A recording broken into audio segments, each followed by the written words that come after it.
हे गुरु जी, संगत जी, आज गुरु जी की कृपा, गुरु जी के आशीर्वाद से आज का जो सत्संग मैं आपके साथ शेयर कर रही हूँ, श्रद्धा आंटी का है। ये सत्संग हमें मेल के माध्यम से मिला है। बहुत ही प्यारा सत्संग है, ब्लेसिंगफुल सत्संग है। तो मेरी विनती है सभी गुरु परिवार से कि आप सत्संग को अंत तक सुनिए, ध्यान से सुनिए, पूरा सुनिए। संगत जी, जब हम सत्संग सुनते हैं तो हमारा भी कल्याण होता है और जो सत्संग करता है उसका भी कल्याण होता है। सत्संग के माध्यम से अनेकों सवालों के जवाब मिलते हैं। बहुत दुख, दर्द, कष्ट, मुक्ति उनसे हमें मिलती है। गुरुजी महाराज के बहुत सारे तरीके हैं अपनी संगत को ब्लेस करने के। एक तरीका गुरुजी का सत्संग सुनना भी है। और जाने अनजाने में हम संगत जी गलती कर ही देते हैं सत्संग को अनदेखा करने की, और फिर हमारे पास परेशानियों के इतने बड़े बड़े पहाड़ होते हैं कि उनसे बाहर निकलने का हमें रास्ता ही नहीं दिखता। लेकिन जब हम गुरुजी महाराज का सत्संग सुनते हैं बड़ी ध्यान से, श्रद्धा से, तो उस समय गुरुजी हमारा मार्गदर्शन भी करते हैं और उस परेशानी को बहुत छोटे में काटते हैं और अपनी ब्लेसिंग्स भी देते हैं। इसीलिए मैं विनती करती हूँ, सबसे रिक्वेस्ट करती हूँ, सत्संग को सुनिए ध्यान से, पूरी श्रद्धा भाव से, और गुरु जी का शुक्राना कीजिए कि घर बैठे महाराज आपको ब्लेस कर रहे हैं। और संगत जी, अगर आप भी अपने सत्संग अनुभव शेयर करना चाहते हैं तो हिंदी में साफ राइटिंग में अपना सत्संग लिख कर आप हमारी जीमेल आईडी पर सेंड कर सकते हैं, ताकि आपके द्वारा सुनाए गए सत्संग से जो भी गुरु जी महाराज की नई जुड़ने वाली संगत है उन्हें गुरु जी के कल्याण, महिमा, अनुभव के बारे में ज़्यादा से ज़्यादा पता चले। सत्संग आपको पसंद आए तो आप इसको लाइक कीजिए, सब्सक्राइब कीजिए, ज़्यादा से ज़्यादा संगत में शेयर कीजिएगा और बेल आइकन दबाना बिल्कुल नहीं भूलिएगा। जब भी कोई लेटेस्ट सत्संग आएगा उसका नोटिफिकेशन सबसे पहले आपके पास आएगा। तो चलिए संगत जी, चलते हैं गुरु जी महाराज के सत्संग की ओर। सत्संग शुरू करने से पहले करते हैं गुरु जी का मंत्र जाप। ओम नमः शिवाय, शिव जी सदा सहाय। ओम नमः शिवाय, गुरु जी सदा सहाय। जय गुरु जी। संगत जी, मेरा नाम श्रद्धा है और ये मेरा शुक्राना सत्संग है। सबसे पहले मैं गुरु जी के चरणों में कोटि कोटि नमन करूंगी और सारी संगत जी को जय गुरु जी बोलूंगी। संगत जी, सत्संग शेयर करने के लिए जो आज गुरु जी ने मुझे ये पल दिया है, ये मौका दिया है, उसके लिए मैं जितना भी गुरु जी महाराज का शुक्राना करूं उतना ही कम है। अभी तक मैंने गुरु जी के बारे में सुना था, सिर्फ सुना था। मैंने गुरुजी के बारे में 2015 में एक बार अपनी मौसी के मुंह से सुना था, लेकिन उस टाइम मैंने यकीन नहीं किया और ना ही उस टाइम मैं गुरुजी महाराज से जुड़ी थी।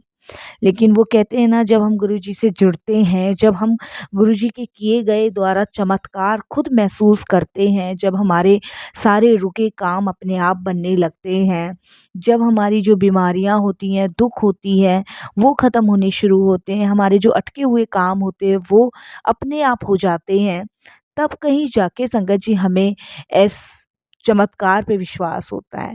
इसी तरीके से मेरे साथ भी यही अनुभव रहे संगत जी। 2015 में जब मौसी ने गुरुजी के बारे में बताया था तो उस टाइम मुझे विश्वास नहीं था। लेकिन 2022 में संगत जी, उस टाइम लॉकडाउन ख़त्म हो गया था या लॉकडाउन ख़त्म नहीं हुआ था, इस बीच की बात है, मुझे ध्यान नहीं है ठीक से।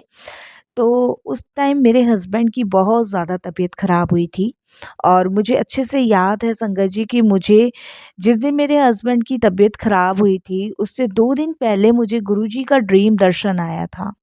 क्योंकि गुरुजी का स्वरूप तो मैंने अपनी मौसी के घर पहले ही देखा था, क्योंकि मेरी मौसी ने गुरुजी महाराज का सत्संग करवाया था और उस टाइम हम सारी फैमिली गए थे।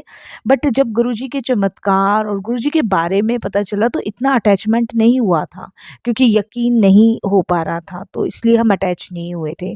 और या ये कह लीजिए संगत जी, उस समय हम लोग अपनी ही दुनिया में मौज मस्ती में जी रहे थे, खाना पीना, पार्टी, इधर बैठना उधर बैठना। तो शायद हमारा जो अट्रैक्शन था वो भगवान की तरफ नहीं था, और वो हमारी उस टाइम की सबसे बड़ी भूल थी। तो जब मेरे हस्बैंड की तबीयत ख़राब हुई तो उससे 2 दिन पहले मुझे गुरुजी का ड्रीम आया, और ड्रीम में मैं देखती हूँ कि एक बहुत बड़ा-सा घर है जिस घर के अंदर मैं हूँ, और संग-संग वहाँ पे गुरुजी के 7-8 स्वरूप लगे हुए हैं, और संगत जी 7-8 स्वरूप जब मैं देखती जाती हूँ, मैंने कहा ये तो गुरुजी का घर लग रहा है। और मैं मन में सोचती हूँ और मैं चलती जाती हूँ और इतने में संगत जी गुरुजी के स्वरूप जो है एकदम से गिरने शुरू हो जाते हैं। जैसे ही गुरुजी के स्वरूप गिरने लगते हैं तो मैं एक-एक करके उन स्वरूपों को पकड़ती हूँ और जैसे-जैसे मैं संगत जी उन 7-8 स्वरूप को पकड़ती चलती जाती हूँ तो आखिरी में मेरे हस्बैंड का एक फ़ोटो लगा होता है और वो भी गिरता है, जिसे मैं सँभालने की कोशिश करती हूँ, पर वो सँभलता नहीं है, वो नीचे गिर के टूट जाता है। और उसके बाद संगत जी मैं एकदम से घबरा जाती हूँ, डर जाती हूँ। मैंने कहा ये क्या है? और सारे स्वरूप मेरे हाथ में आ गए, लेकिन इनका स्वरूप क्यों गिर गया? और स्वरूप का गिरना, फ़ोटो का टूटना, ये तो बिल्कुल भी अच्छा संकेत नहीं है। तो फिर संगत जी इतने में मेरी आँख खुलती है, बस मैंने यही देखा था और उसके बाद संगत जी मैंने कुछ भी नहीं देखा। और 2 दिन संगत जी मेरे यूँ ही कट गए, लेकिन मैं उस ड्रीम को देख के थोड़ा-सा परेशान थी, पर मैंने ये जो ड्रीम आया था वो किसी से शेयर नहीं करा। पर ठीक है, हम लोगों ने जैसे आपको बताया कि पार्टी मौज-मस्ती ज़्यादा थी, तो ज़्यादा ध्यान भी नहीं दिया, थोड़ा-सा परेशान हुई, फिर लग गई अपने उसी में फ्रेंड सर्कल में और किटी पार्टीज़ वग़ैरह में। उसके बाद संगत जी 2 दिन बाद मेरे मामा के बेटे का बर्थडे था और हम लोग संगत जी वहाँ गए हुए थे। मेरे जो मामा के बेटे हैं वो चंडीगढ़ में रहते हैं, तो उन्होंने बहुत बड़ी पार्टी दी थी, तो हम वहाँ सेलिब्रेट करने गए थे। और संगत जी जब पार्टी में से हम लोग आए, तो अचानक से संगत जी मेरे हस्बैंड के पेट में बहुत तेज़ दर्द होना शुरू हुआ। दर्द इतना ज़्यादा था कि संगत जी उनको हॉस्पिटल एडमिट करना पड़ा। लेकिन जब उनको दर्द हो रहा था तो मुझे यही लगा शायद कोई गैस वग़ैरह बन गई है, कुछ हैवी खा लिया है, डाइजेस्ट नहीं हुआ है। बट मुझे ये नहीं पता था कि कुछ बड़ा संकट मेरे दरवाज़े पे है, कोई बड़ी अनहोनी होने वाली है, या वो जो ड्रीम मैंने देखा था उससे गुरुजी ने मुझे कोई सावधान संकेत दिया है। पर मैंने इस चीज़ पे ध्यान नहीं दिया। वो कहते हैं ना, गुरुजी से जुड़ने के बाद एक तो हमारा विश्वास पक्का होता है, गुरुजी टेलीपैथी के ज़रिए हमें बताते हैं। तो वही गुरुजी ने कुछ हिंट मुझे दिया था, लेकिन वो मैं समझ नहीं पाई। उसके बाद संगत जी जब मैंने अपने हस्बैंड को घर से कुछ मेडिसिन्स वगैरह दी, जब उनको आराम नहीं पड़ा तो हॉस्पिटल एडमिट करना पड़ा। हॉस्पिटल एडमिट करते ही संगत जी डॉक्टर्स ने तो अपने ट्रीटमेंट शुरू कर दिए। संगत जी डॉक्टर इलाज कर रहे हैं, हस्बैंड को बिल्कुल रिलीफ नहीं मिल रहा है, बिल्कुल भी नहीं। वो चिल्ला रहे हैं, बहुत ज़ोर-ज़ोर से चिल्ला रहे हैं कि, और उनको संगत जी जैसे एक मछली तड़पती है उस तरीके से वो दर्द के मारे कराए जा रहे हैं। संगत जी समझ नहीं आ रहा था कि अचानक से क्या हुआ, डॉक्टर कुछ बताने को तैयार नहीं। मैं बहुत परेशान, बहुत परेशान। उसके बाद संगत जी डॉक्टर ने मुझे अपने केबिन में बुलाया और डॉक्टर ने बोला कि इमीडिएटली इनका ऑपरेशन करना पड़ेगा। इनके जो पेट में है बहुत बड़ा काँच का टुकड़ा है और इस वज़ह से इनके पेट में दर्द हो रहा है। अब संगत जी मैं कन्फ्यूज़ हो गई, पेट में काँच का टुकड़ा कैसे जा सकता है? तो डॉक्टर्स ने संगत जी ऑपरेशन की तैयारी करी, उन्होंने हमें अल्ट्रासाउंड में दिखाया, तो संगत जी पेट में मेरे हस्बैंड के काँच का टुकड़ा था। अब वो कैसे गया, कैसे नहीं गया, ये तो गुरुजी महाराज जानते हैं। लेकिन डॉक्टर का कहना ये था कि ये बहुत पहले का है और इसने अपने इर्द-गिर्द जो है मांस का ढेर बना लिया है, जिसकी वजह से ये पूरे पेट में इन्फेक्शन फैला हुआ है और हमें ऑपरेशन इमीडिएटली करना पड़ेगा और नहीं तो ये सेप्टिक पूरी बॉडी में फैल सकता है। ये डॉक्टर ने हमें बोला। संगत जी हम लोग ऑपरेशन के लिए रेडी हुए और मेरे हस्बैंड का ऑपरेशन हुआ। और जब मेरे हस्बैंड का ऑपरेशन हुआ, ऑपरेशन होने के बाद संगत जी करीबन 15 से 20 दिन, मुझे इतना याद है, 15 से 20 दिन मेरे हस्बैंड हॉस्पिटल रहे थे। और उसके बाद संगत जी जैसे ही मैं उनको घर लेकर आई, उसके बाद संगत जी उनकी तबीयत और ज़्यादा ख़राब हुई। तबीयत जब ज़्यादा ख़राब हुई तो फिर संगत जी मैं फिर से घबरा गई, परेशान हुई कि संगत जी कुछ भी खा नहीं रहे थे, पी नहीं रहे थे, वीकनेस बहुत ज़्यादा थी।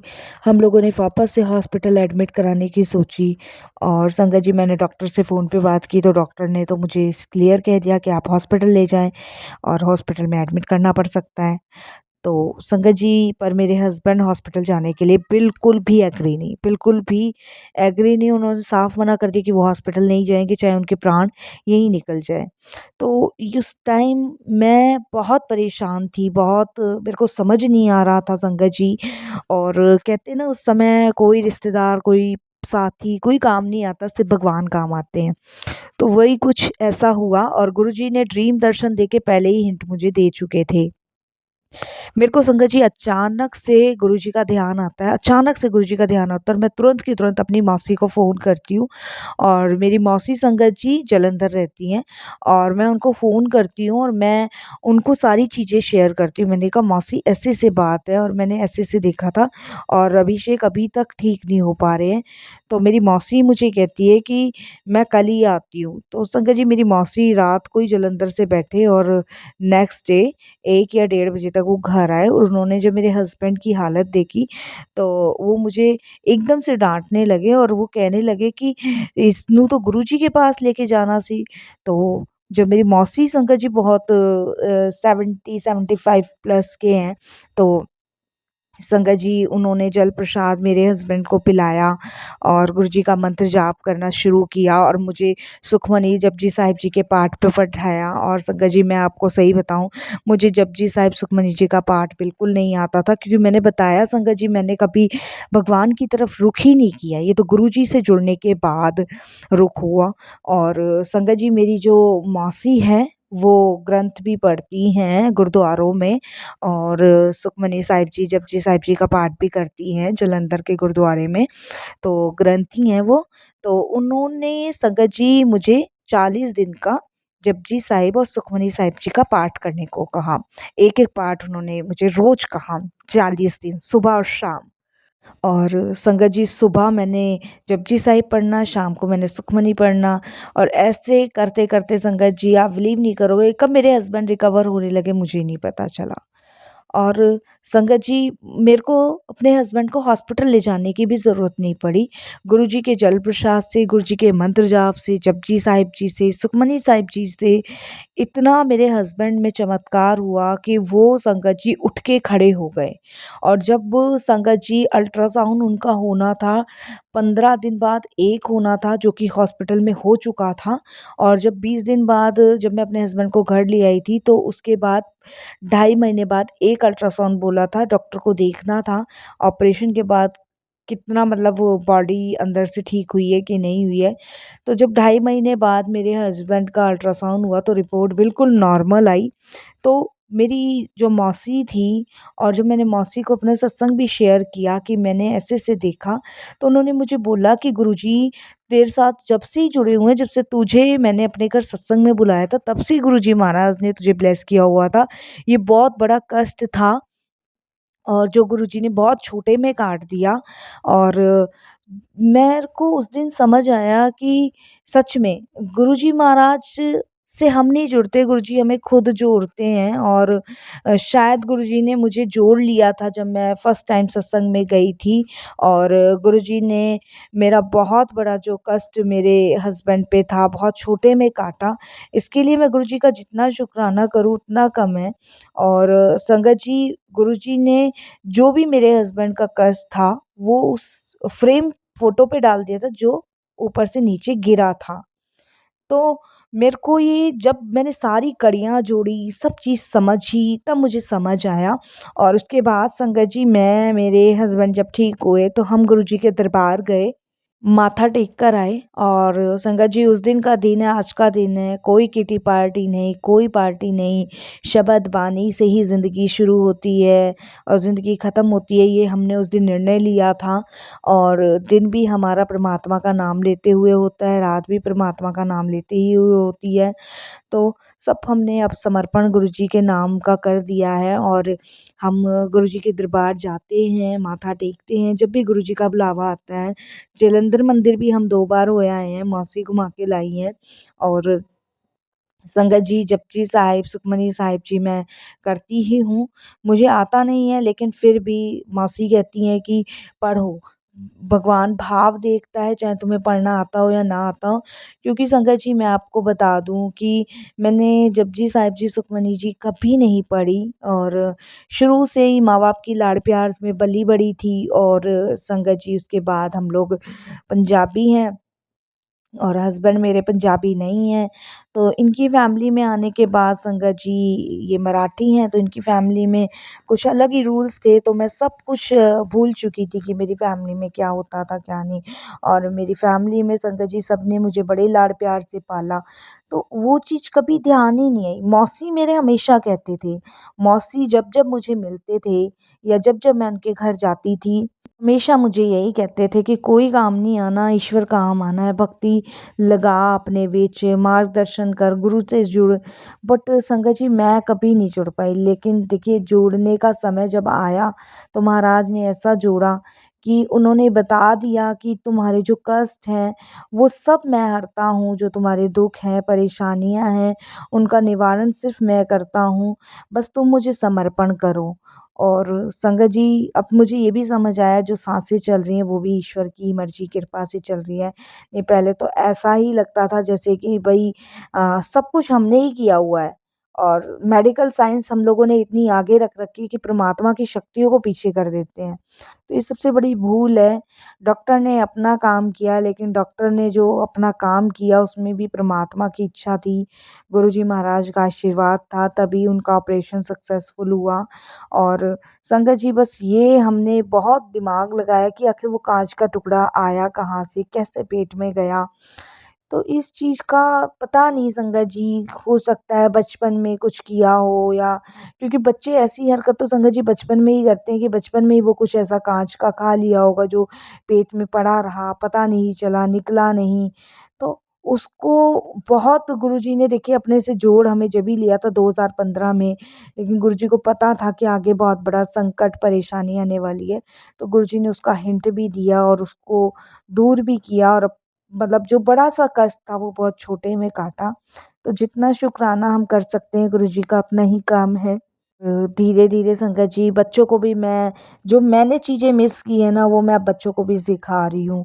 बच्चों को भी ईश्वर की तरफ लेके जा रही हूँ। गुरुजी महाराज से धीरे-धीरे जोड़ रही हूँ कि गुरुजी से जब ये जुड़े बच्चे तो इनको ये पता हो कि हमारे कष्ट काटने वाले हमारे परमपिता गुरुजी महाराज ही पूजनीय हैं। तो जितना मैं गुरुजी का शुकराना करूँ, सात संगत जी कम है। बहुत बड़ी परेशानी गुरुजी ने बहुत छोटे में काटी, सच में। ये तो एक ईश्वर कर सकता है और कोई नहीं कर सकता। और अभी गुरुजी की शिवरात्रि जो गई थी संगत जी, 2024 की शिवरात्रि जो गई थी, उस पे भी मुझे मौका मिला, और उस पे संगत जी मुझे गुरुजी महाराज का एक लॉकेट स्वरूप मिला, एक पॉकेट स्वरूप मिला, और मुझे एक भोलेनाथ का भी स्वरूप वहाँ से मिला, और एक आंटी ने मुझे दिया। और मैं संगत जी बड़ी कन्फ्यूज़ थी कि ये मुझे क्यों दिया जा रहा है। बाद में पता चला कि ये गुरुजी की ब्लेसिंग्स हैं, क्योंकि संगत जी मौसी ने तो मुझे दिए थे स्वरूप, लेकिन जब गुरुजी के दरबार से मिला तो उस दिन तो मेरा बहुत खुशी का ठिकाना नहीं था कि गुरुजी कैसे हमें ब्लेस करते हैं, और उन ब्लेसिंग्स को ना हम पहचान पाते हैं, ना समझ पाते हैं, लेकिन फिर भी गुरुजी हमारे अंग-संग हैं। वो पल-पल हमारे साथ हैं, पल-पल हमें सँभाले हुए हैं, पल-पल हमारी रक्षा कर रहे हैं। संगत जी देखिए ना कितना बड़ा कष्ट मेरे हस्बैंड का बहुत छोटे में गुरुजी ने काटा, और कितनी बड़ी बात है, और नहीं तो क्या से क्या हो जाता अगर हम गुरुजी से ना जुड़े हुए होते। तो शुकराना गुरुजी, बहुत-बहुत शुकराना। और बस संगत जी यहीं अपने सत्संग को भी विराम दूँगी गुरुजी के मंत्र जाप से। कोई भूल चूक हो तो क्षमा कीजिएगा। ओम नमः शिवाय, शिव जी सदा सहाय। ओम नमः शिवाय, गुरुजी सदा सहाय। जय गुरुजी, शुकराना गुरुजी महाराज।